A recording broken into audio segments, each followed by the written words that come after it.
Kisah Nabi Idris alaihissalam di langit keempat.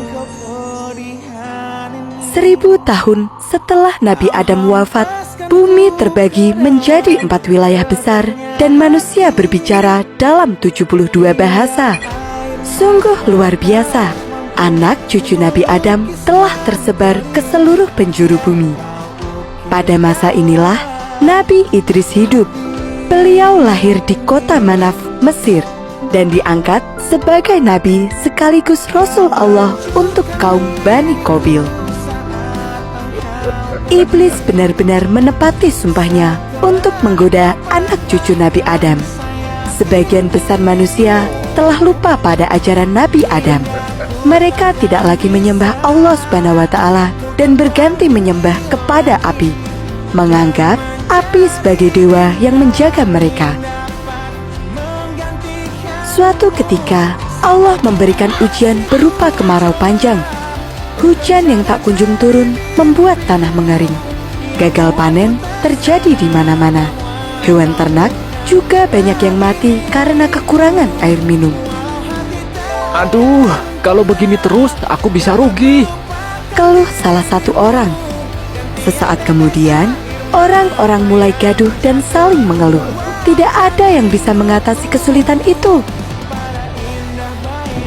Mari kita berdoa kepada Dewa Api, meminta perlindungan, teriak salah satu orang. Ajakan itu pun disambut oleh seluruh warga. Mereka berbondong-bondong menyembah kepada Dewa Api dan meminta agar segera diturunkan hujan. Wahai Dewa, turunkanlah hujan, pinta para warga. Namun, hujan tidak juga turun, meskipun mereka telah berdoa berkali-kali. Semakin lama, kekeringan semakin parah.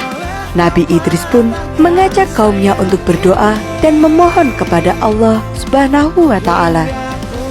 Alhamdulillah, Allah mengabulkan doa Nabi Idris. Hujan pun turun dengan lebat, membasahi tanah-tanah yang kering.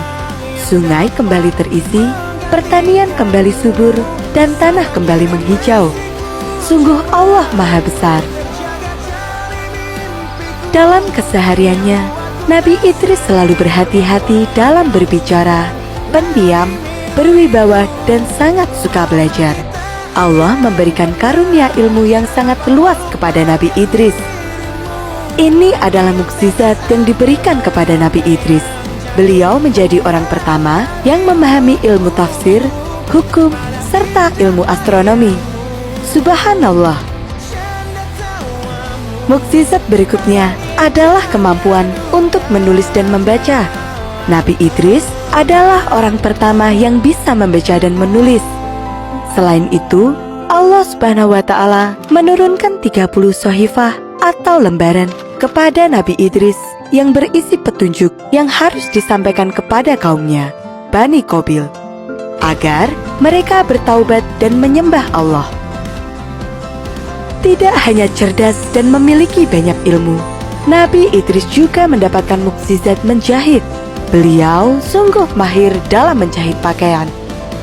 Ketika jahitannya selesai, Nabi Idris akan memberikannya kepada orang yang membutuhkan tanpa meminta bayaran sedikit pun. Subhanallah, sungguh mulia sekali. Dalam 1 minggu, Nabi Idris menghabiskan 4 hari untuk beribadah kepada Allah dan 3 hari lainnya digunakan untuk berdakwah. Amalan ibadah Nabi Idris yang sangat sulit diikuti oleh orang-orang adalah berpuasa sepanjang hari dan beribadah sepanjang malam. Sifatnya yang sungguh mulia ini menarik perhatian malaikat Israel. Malaikat Israel berdoa